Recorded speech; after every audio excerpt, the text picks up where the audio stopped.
Hi, I'm Pete Maldonado, the CEO of Chomps, and I'm excited to welcome you to Chompcast, a Chomps original podcast where we'll have 15 to 30-minute fireside chats focused on the CPG industry. And I'm Rashid, the COO. Together, we'll be sharing valuable insights, advice, and real-world examples with aspiring and current business owners. We're happy to have you here along for the ride.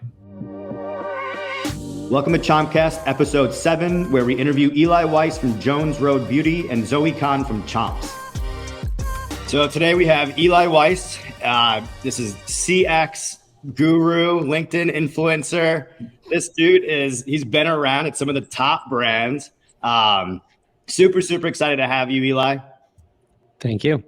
And then we also have Zoe Kahn, who's our one and only. She's she heads up CX and retention here at Chomps. Thank you for joining, Zoe. Thank you for having me. I'm excited. Awesome. Cool. Let's kick this off real quick. So, Eli, you got to give us a little bit of background.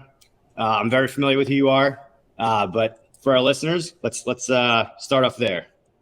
Yeah, I'm just a dude that hates mediocre customer experiences. I am a super difficult customer. I'm the guy that sends that email that people are like, fuck this guy. I just got into, a bit of a weird background. I'm not going to give you like the 7 or 8 minute spiel, but the quick 30 seconds. Grew up in an ultra-Orthodox Jewish world. I'm number 2 of 10. Very non-traditional upbringing in terms of education. Didn't finish high school or go to college. Did my GED in my early 20s after spending a bunch of years traveling with points and miles. Got into startups because it was the only place that would accept a resume that looked like absolute shit. And they said, just do what you do.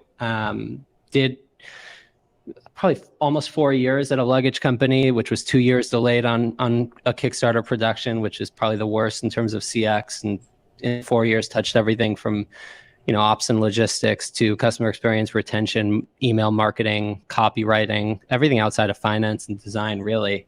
And then kind of COVID hit, luggage was no longer a thing, and joined a pretty small vegan chicken nugget company at the time called Nugs, which was changed to Simulate. They raised like $50 million, spent a short period of time there, and then jumped into Olipop pretty early on. So I was number 16 or 17 at Olipop, was there for almost 2 years, and then kind of did a full 180 and jumped into beauty. So at a company called Jones Road, which is founded by Bobby Brown after selling Bobby Brown Cosmetics, and lead all things CX and retention there. And I think Zoe and I connected probably almost a year ago on Twitter. I'm always looking for people that are obsessed with customer experience, want to change the game and the way it's played. So I'm super thankful to know Zoe and for her to bring me here. But that's the basic gist of it. That's awesome. Thank you. And then Zoe, why don't you give a quick some background for the listeners? So I left my previous job to play video games. I stream on Twitch too. So I did that for about 6 months before being recruited to Chomps, actually. And when I thought about the way if I wanted to be in the customer experience or customer support world, I didn't know if I wanted to do it because I looked at support even after my last job in a different way. And we can touch on this later. And I actually touched on, we could plug Eli's Newsy, his newsletter, but I saw the way Chomps deals with or treats their consumers. And I was like, actually, I kind of do miss the support world. And I could already tell the way that Chomps has the Chompspiration on the meat sticks and the way they communicate with their customers. That's really why I wanted to get on board with Chomps, because it could be a make or break it for the CX world, how the company looks at their consumers and how they treat them. So I'm really happy here at Chomps, helping with the consumers and customer experience and retention and stuff, but definitely comes from Pete and Rashid and how they really treat their consumers and treat everyone very special, because all of our consumers are.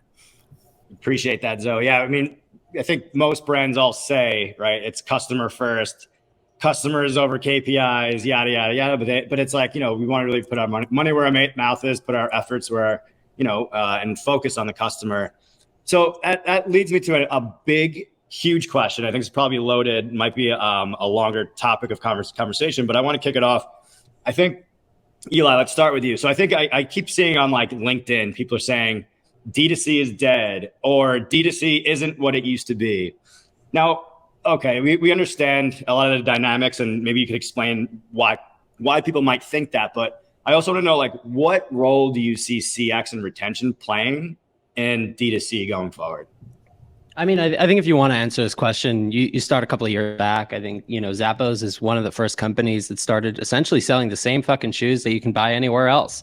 And, when consumers decide, should I buy my pair of Nikes at DSW or Zappos, if they choose Zappos, it's because they know if something goes wrong, they'll be taken care of. And I think when you think about customer experience, I think real great customer experience is a reflection on brand.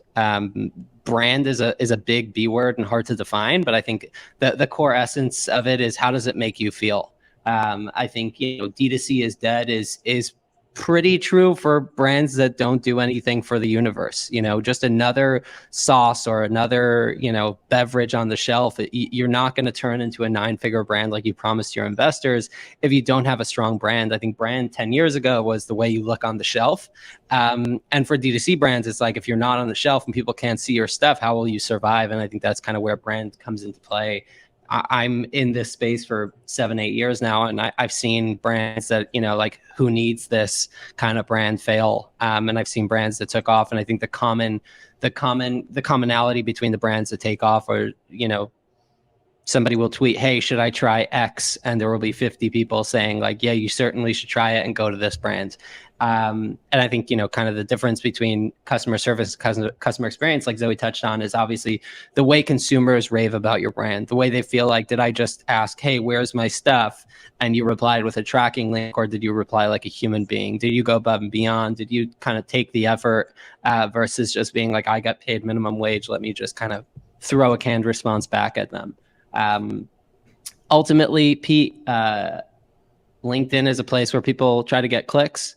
They skip a couple of lines and toss something in, and D2C is dead is always going to be a hot one. And I think, frankly, it probably is dead for the brands that are operating without putting the customer first. Eli, that's great. I mean, when I think about even the evolution of how we support our customer from when we launched till now, I think we always did the best job we could, but we got smarter about it. So you mentioned kind of your thoughts on customer service for customer retention. The way we view it and are evolving our thought is around it's more of a reactive, which was the old school way. Customers angry, they call in, they're calling to either vent, they're calling to say like something went wrong. And then customer experience is proactive. You're not thinking about when the customer calls and how you're going to handle it. It's more about like that customer journey, making sure it's a good experience, the follow-up email, the communication, do they have visibility into tracking? And then a key point of that is that ultimate touch point. If something goes awry, like how are you going to handle it?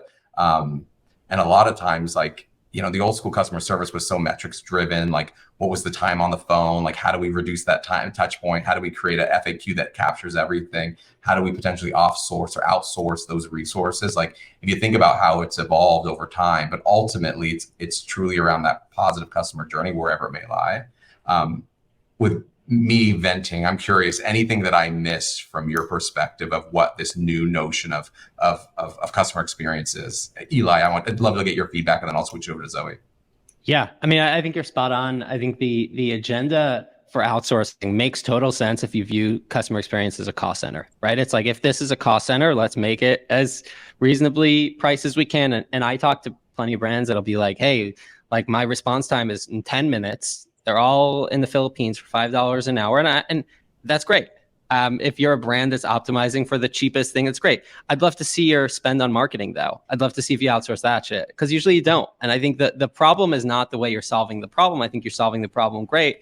The difference is some brands are optimizing for great experiences, and some brands and brands, while others are optimizing for how can I get this person, like you're saying, the old school, like 4 minutes or less, we get them out of the line. And I think, for me, it's the Zappos and the Chewies of the universe, the larger brands that have quote unquote made it by optimizing customer experience and putting, can we create these ridiculous experiences like, the famous Zappos story where somebody was missing their shoes and it was for a wedding. So they sent some guy to Nordstrom to pick it up and drop it off. Like, these are the things that obviously doesn't make sense, right? It's like somebody spent $40 on shoes. Now you're spending $200 to make sure they get a different pair of comparable shoes. That doesn't make sense. But it's the stories that people share. Like, nobody's sharing about the way they felt from your Instagram ad, respectfully, right? So it's like, those don't move people. It's the human to human connection that moves people. And I think we need to be focusing more on that as brands. Product needs to be great. Quality of your shipping needs to be great. But I mean, if the experience is on the bottom, I think we'll have issues as companies continue to grow. For sure.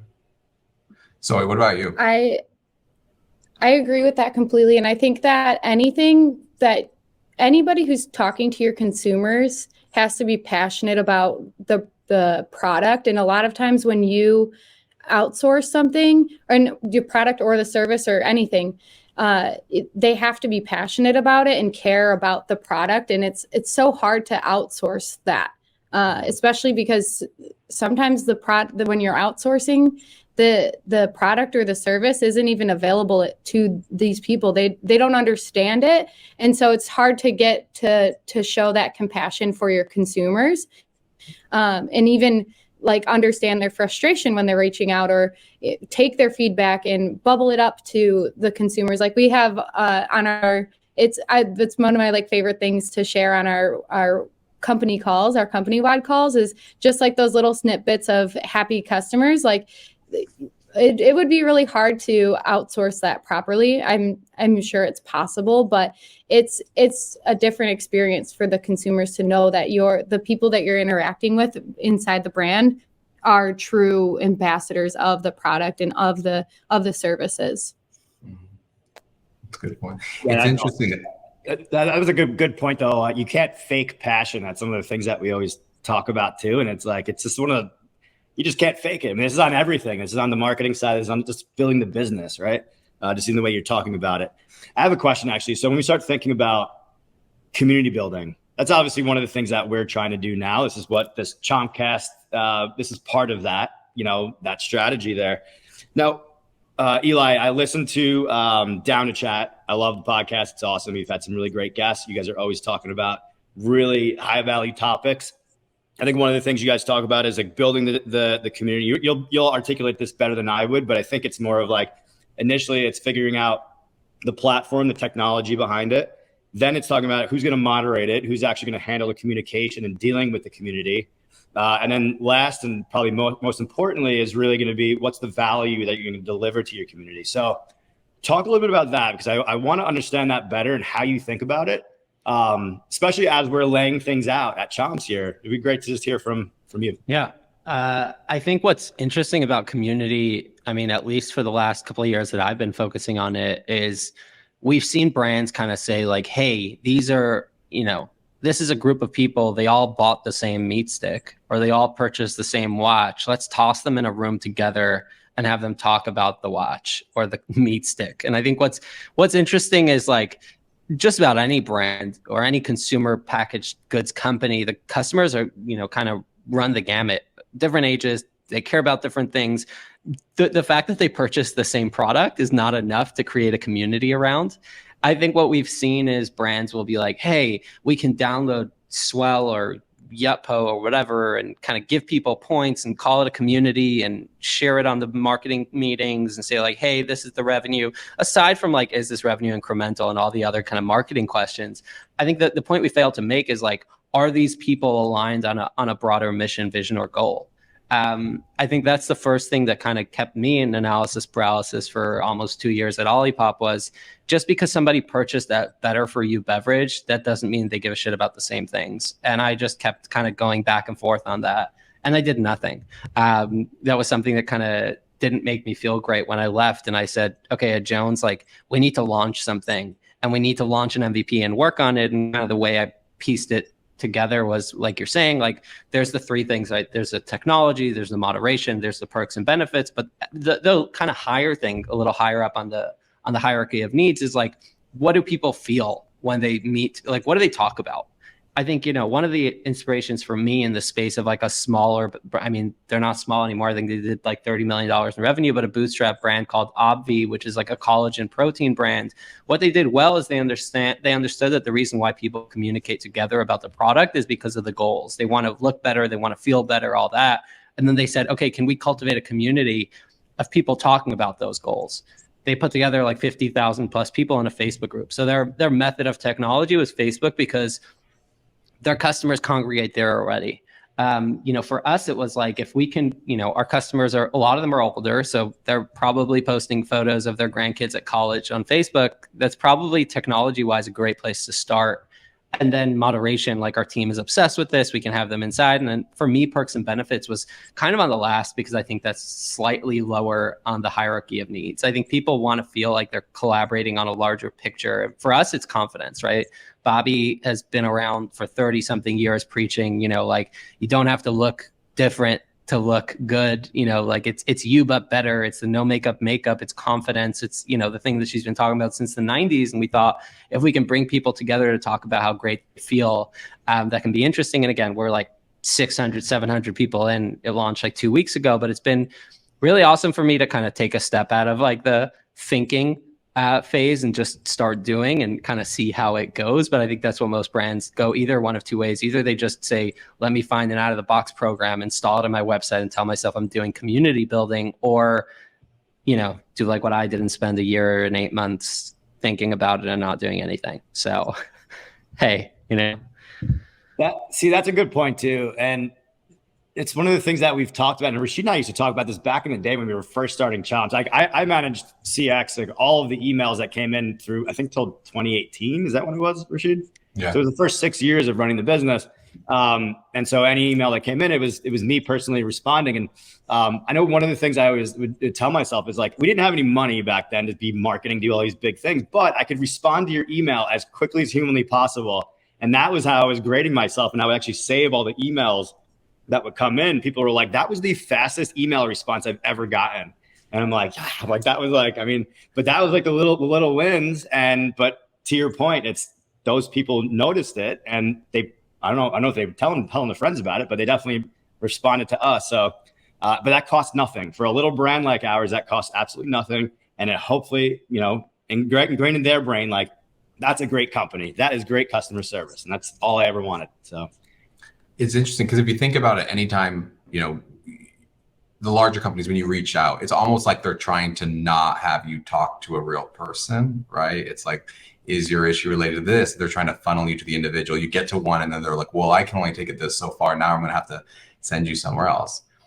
But if I play devil's advocate, Eli, I want to get your thoughts. So a big business that has the call volume they have, like how do you create some of the scenarios for the smaller startups that we're able to manage? Because I would say because our product's good, we focus on quality and we have just a lower amount of volume, but at the same time, we're just not as big too. Like how could they approach it? Because it is a business case, right? The likelihood of them staffing up appropriately with FTEs to be able to drive that, it's the business case isn't there, but I'm curious, like what is the solution?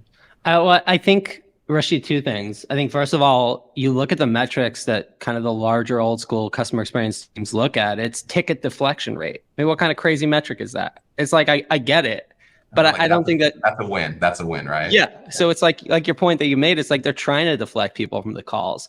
I think the focus, when we think about, like Jones did 8 figures year one. So it's like, we just busted out of the gate, and it's like, to staff up, it's like, do we want to hire 50 people? Obviously not. Like, you don't want to have a CX team that's just tremendously large and larger than the rest of the business. So I do think there's a place where automation comes into play, and there's a place where figuring out macros and getting response, like how can we get FAQs that actually do the work? Like I think that the goal for me is always like, if a customer wants to speak to us, we sure as hell will be available and ready to do so. But give them the opportunity and optionality to kind of self-help, get this resolved. What I struggle with is when brands say like, oh, we found a solution, and I've been maybe a little too crazy about this, but I hate like the shipping insurance and like outsourcing missing packages. Like I hate this stuff when it's like, this is our core competency. Like our core competency is catching people when they're pissed off and frustrated. And they spend $35 on a 12 pack or like $36 on a moisturizer. And they're like, wait, this is lost. And within 5 minutes, they get a reshipment. Nobody else is doing it. The bar is so low that it just makes it so easy. If we outsource that to some shipping insurance company, it's going to make you go through 7 to 10 days of back and forth on getting your claim put through. I mean, that's where I want to focus on. And the kind of like, is your stuff kosher or is this halal? Like all the other stuff, I'll put that on an FAQ page because nobody needs to talk to a human to learn about that. So I think that's where my focus is. Like, we can definitely make it make sense as you grow by optimizing on the right things, but there are certain things that, we want to, obviously get a hold on. And then the other thing is, like, at the end of the day, there are ways to track, LTV based on people that reached out to CX and all that other fun stuff. For us, we realized that, we offer a quiz to get your shade on Jones Road.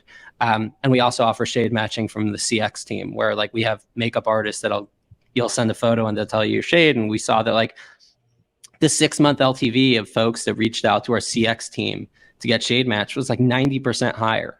So that's a business case where we can be like, well, hell yeah, we'll staff people to reply to those, right? Like that makes sense.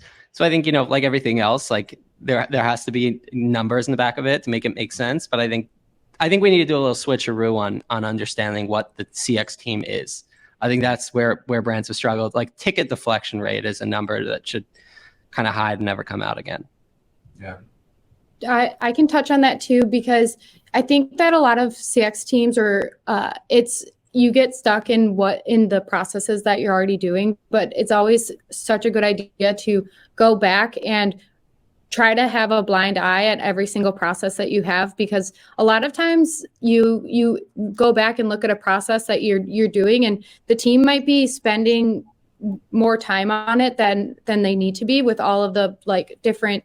Just an example is like changing over from Zendesk to Gorgeous for the team is there's less clicks. Like the teams might be spending time on things that they don't need to be spending time on. And you can keep a smaller team if you just reduce the time for unnecessary things that they're spending their time on. And then they can spend more time being a human and responding to customers with like real responses rather than like doing these long processes that nobody's even looking at or using this data, or there's a lot of things internally that you can go back and reflect on and have your employees spending time on things that like actually building relationships with your consumers. That's a really good point. So that's actually, so talking about systems and tools, this is actually for both of you guys, and we'll start with Zoe. So that switch from Zendesk to Gorgeous, like what were some of the benefits that you saw there? And then same question for Eli when she's done. Yeah, it really irked me being in like CX. And I've seen it a lot, like in different stages of building a CX team where that exact thing is there's always a better way. It seems like that's what I've learned. There's always a better way. And Gorgeous makes it really easy to just have less tabs open and you can see everything that's going on with your customer in one screen. And it saves so much time because we have a rewards program. We have where's their package. We have what's going on in their Shopify profile. And to click around and look at all that stuff, it's very time consuming and you want to get it right. And if you have like all these tabs open and you're trying to figure out what's going on with this consumer, you can make mistakes too, because you're looking at the consumer from that you just helped 2 minutes ago. And Gorgeous makes it so easy. It puts everything right on the screen for you. And this isn't an ad, by the way. We're not sponsored by Gorgeous. I feel like this is not an ad. But just finding those tools, it's not even about Gorgeous. It's about finding those tools that make it easier for your consumer or for your employees to do the work quicker, that they don't need to be spending time on clicking around and possibly making mistakes it just makes things so much easier. And always finding there's always a better system. I feel like it's 2022, like technology is out there. That was spot on. I think that the biggest mistake people make is going after best practices. There's like a Bible where like people are like, what should I do? I'm starting a startup, and everyone drops the same 6 programs. The struggle is that these kind of like best in class programs have not updated or felt any pressure to do anything for a decade now.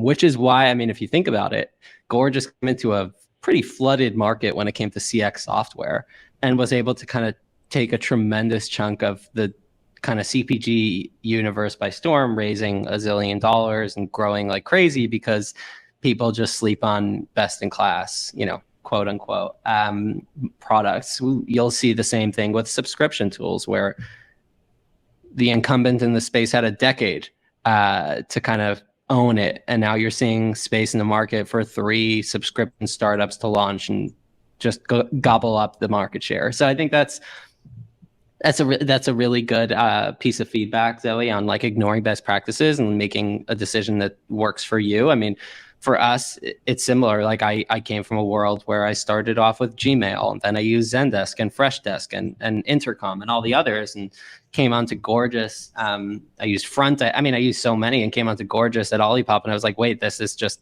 10 times simpler because everything's in one place. And even when it comes to like, we were using NPS. Delighted is like Qualtrics, best in class. We use them for a while, and they're awesome. But then you see there's this guy that's building from Moldova, and he offers the same thing for a third of the price. And we hopped on and sent a whole bunch of friends there as well. And I think it's just being open to not doing things just because they're best in class is my favorite way of building. I think things, you know, the pushback you always get is like, well, they're best in class for a reason. Like, yes, sir, 10 years ago. So it's like, you know, nobody updates the best in class list as often as they could. So I think, you know, people that are willing to get edgy and move quickly are usually the people that get the best deals and, you know, hopefully don't make mistakes along the way. But even if they do, they're quick enough to react and do something differently. Yeah, it's interesting. You both separately hit on the importance of data and information, and not just the data itself. It's like, it's having the right data at the right time to be able to respond appropriately to the customer. I think I remember, Zoe, when you came to us about the need for Gorgeous, my initial response was like, what? I mean, what? It's not like Zendesk seems fine. Like, why do we need it? But also it's, you know, at the end of the day, we always want to empower folks to be like, you know the area better than we do, and we're going to trust your guidance on it. But in the back of my mind, that's what I was thinking. It's like, aren't they all the same? But you know, you're really passionate about getting it, so we're like, yeah, it sure sounds fine. It's about the same cost. If you want to undertake the lift on implementing a new tool, it's on you. But it seems like it was the right thing to do. I am curious. So Eli, you mentioned like a lifetime value of a customer and other key marketing metrics. How do you get to that level of detail? Because I know a lot of times just these CX solutions themselves aren't necessarily mining for that level of detail. I'm just curious, like, how do you get to it? Yeah, I think that's a good question.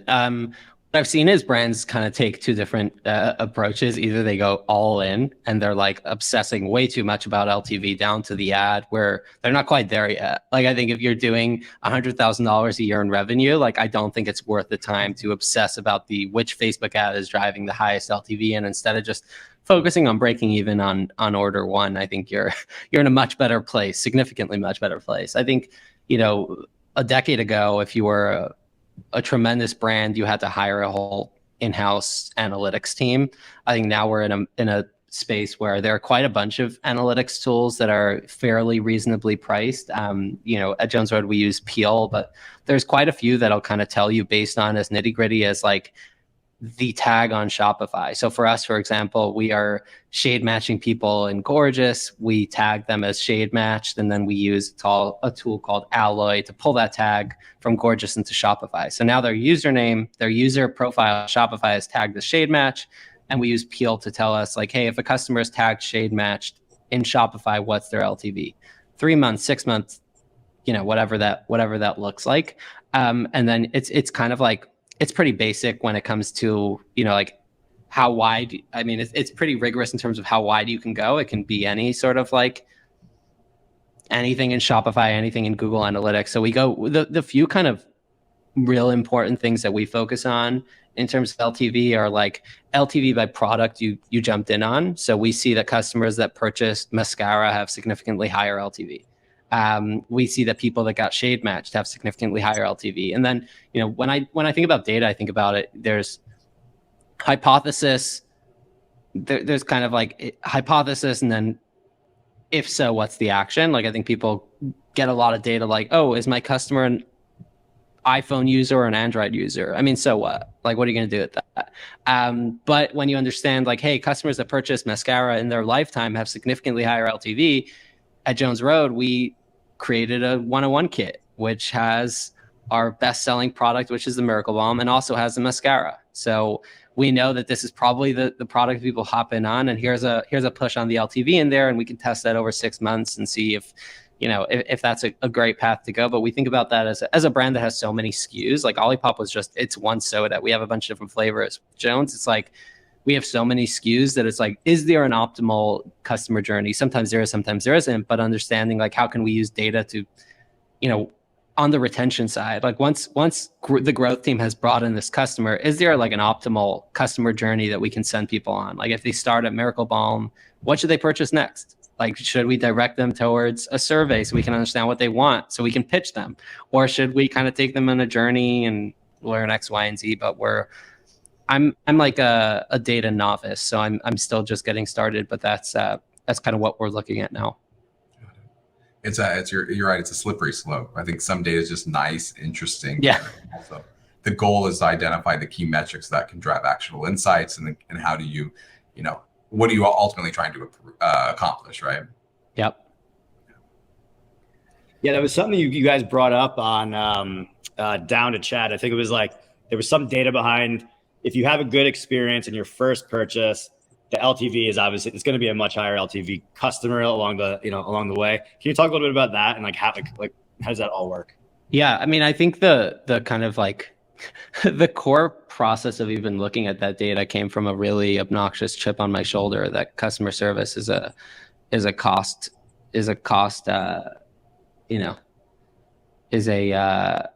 center. So that's really where it started. So I was like, fuck, I kind of hate that. Let me see if I can figure out an easy way to show that it's a revenue driver. So the goal was like I kind of pulled like any customer that ever interacted with us on Gorgeous and saw that their LTV was significantly higher. It's kind of a self-fulfilling prophecy because like generally a customer that reaches out to you is going to be a customer that cares more about their brand than their experience. And it's like this, like, there's like a bunch of different kind of conflicting thoughts around like there's the, I forget the term for it, where like somebody reaches out, you can kind of like flip the process around and make it a great experience. Those people are highly likely to love your brand more. So there's a lot of that, but the goal was like, is there a simple way for us to kind of track LTV based on people that have interacted with our brand on the CX side? I think there's still ways to go. I recently recorded an episode on Friday with the senior vice president of Figs, senior vice president of CX at Figs, which have IPO'd. They do hundreds of millions in revenue. And to hear how he talks about how, he tracks profitability and ROI on customer experience was a fascinating conversation. But I love that there are ways, and I know that Gorgeous is working on that as well in terms of like, on the analytics side. Easy ways to see the ROI on CX. But yeah, I don't know if that fully answers your question, but hey. No, I think it did. I mean, and it's almost like, okay, so do you proactively, if you have that data, do you proactively make sure that you have that interaction with every customer? And then is that actually truly scalable? And there's a lot of like questions that come from that, right? It's like, I think it's tough. Yeah. I think the my thought as an introvert is like, if I reached out to a company and said like, hey, where's my shit? And they started just like, hey, how's the weather? I'd be like, oh, leave me alone. Right. Like, I think that's like that's the slippery slope as well. It's like, you want to, and I always tell my team, like the goal of a great CX team is to read between the lines. Like you need really high EQ so you can understand when somebody's being chatty or somebody's just like, give me my tracking link and leave me alone. When I was at Nugs, which is like a very, very, very different customer profile than any other brand I've worked at. It's like a bunch of like angsty young adults that love memes. It's just like a very strange customer base. So we used to see like people would just be like, give me my shit. Like no niceties, none of that. It's like, where's my shit? And that was the whole email. And then it was like signed like regards, whoever. So I think that's like the greatest CX teams read between the lines, understand when somebody's chatty, and when somebody is chatty, it's like the insights you get from a customer experience team. And I love, and I think Zoe and I have chatted about this a long while ago, is like the beauty of a great CX team is like, how can you take those qualitative metrics? Like quantitative is always easy. You can just export it from Gorgeous. How do you take the qualitative learnings from a CX team, like talking to your customers all day? Like, how do you take them and dumb it down into a deck? And it's something I've been thinking about at Jones, is like, we launch these new products every month or two. And it's like, is there a way I can kind of create a report? Like, here are what customers feel about this new lippy stick. Like, this is, kind of based on both quantitative and qualitative. So, like, you have these non-formal conversations all the time. Like, what can you make of it? So at Nugs, I used to ask people like, hey, what do you dip these nuggets into? Like, what sauce are you dipping into? And I kept track, and eventually, way after I left, they ended up launching a sauce that was like based on like, they kind of validated it over thousands of emails. So it's like, no, people love barbecue sauce. It's an easy thing to launch and kind of have it as a limited SKU. And we did the same with Olipop. It was like, we consistently would ask like, what flavor do you want to see next? And grape was definitely not one that we saw in terms of like market research. Our team didn't think that would kind of pop off the way it did, but it was consistently the number one requested flavor. And when we launched it, it went absolutely crazy. So I think it's just like, we look at like, especially in the retail game, we look at like spins and Nielsen to look at like what other brands are selling, but we fail to understand what our customer base is interested in. And sometimes it's pretty shocking. I don't think we thought grape soda would kick off the way it did. So that's amazing. Pete, should we jump into the rapid fire? Let's do it. All right, I'll kick this off. We'll shift gears a little bit here. So I'll start thinking more personal. Okay, so I'm going to start off with Zoe. Actually, Zoe, you have an entire week off to yourself. What do you do? Travel. Okay, where?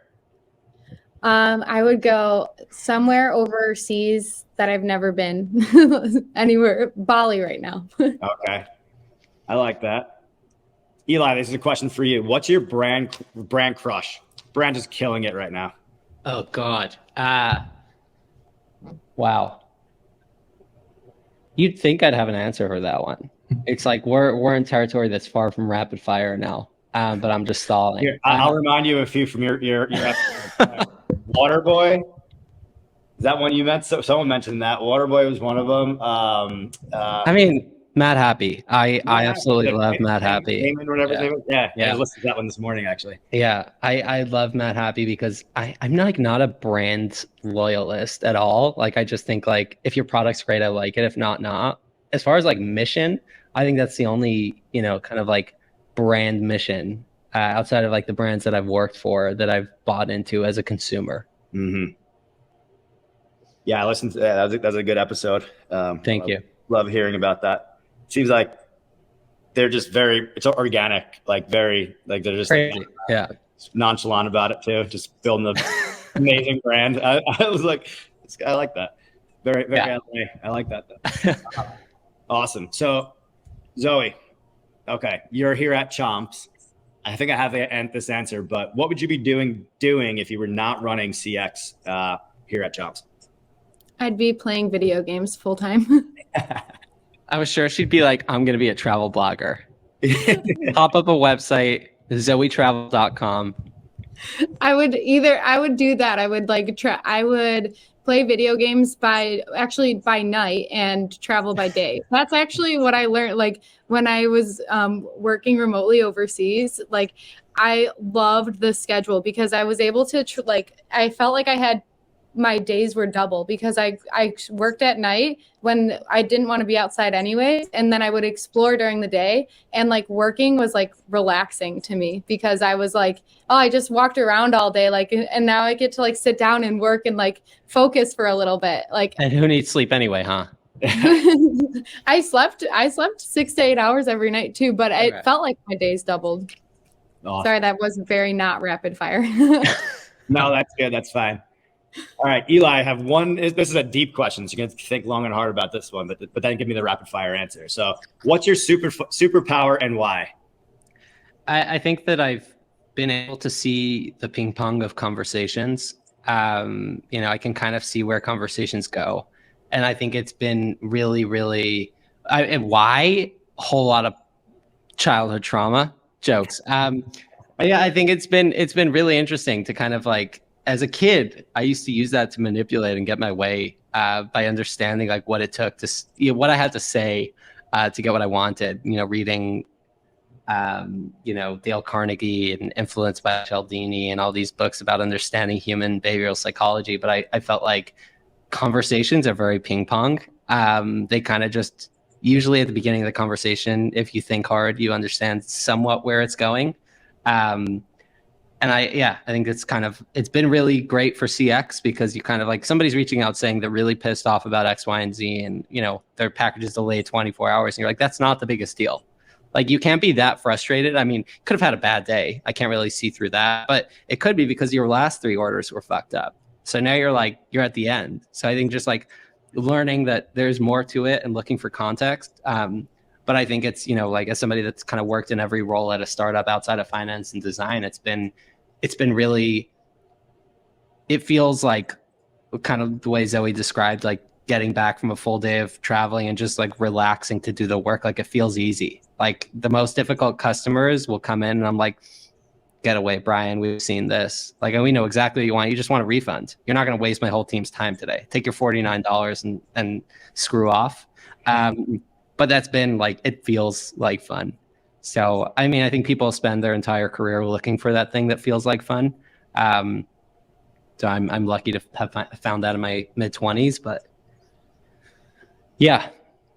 I like that answer. Build on that. I think there was one thing that you brought this up. I'm going to go back to your podcast 100 times, but it was like someone's just way overreacting about something, and you're like, this just doesn't add up, man. Like, why? And then somewhere in there, you realize like they didn't like the taste of the product or whatever it was. Like there was buyer's remorse, and they're pissed off about that, and they just want their money back. And so that's the quick solve. And then people we'll spend like 12 hours going back and forth to save the $12. And it's like, it's not worth your team's time. It's not worth anyone's time. Like I've seen brands that have satisfaction guaranteed. We've done this at Olipop. We had satisfaction guaranteed and it was like under 1%. Like you'd think that, like, oh my God, I wonder what happens. Like it was under 1%. Like customers, for the most part, the obnoxious ones, you give them a refund, you tag them as such. So the next time they come back, you say, no, sir. But I mean, it's tiny and brands are like, get super stuck about that. Like we're not going to refund them. They go back and forth 9 times, but yeah. It's pretty refreshing to hear how you take a business function, right? That, like you said, Eli, is viewed as a cost center and you're kind of breathing a new light into it and actually making it strategic. But from our perspective, every business function should have that strategic angle to say, like, how does it impact the overall direction of growth and profitability of the organization? And it's awesome that you guys are thinking about it the right way and doing amazing things to drive positive impact for the business. Eli, if the users the listeners want to hear more about you on social, I know you mentioned that there's a newsletter and podcast. Can you give us some more information on where they can find you? Yeah, I'm at Eli Weiss, but there's an extra S because some fucker is sitting on the Eli Weiss. Won't give it up.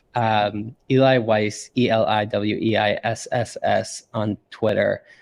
www.eliweiss.com is the newsletter.